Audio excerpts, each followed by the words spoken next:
भारताचे एक सार्वभौम समाजवादी धर्मनिरपेक्ष लोकशाही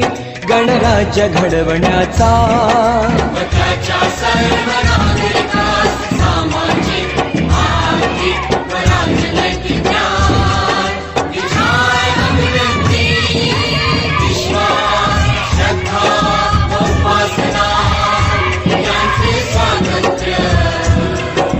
दर्जाची व संधीची समानता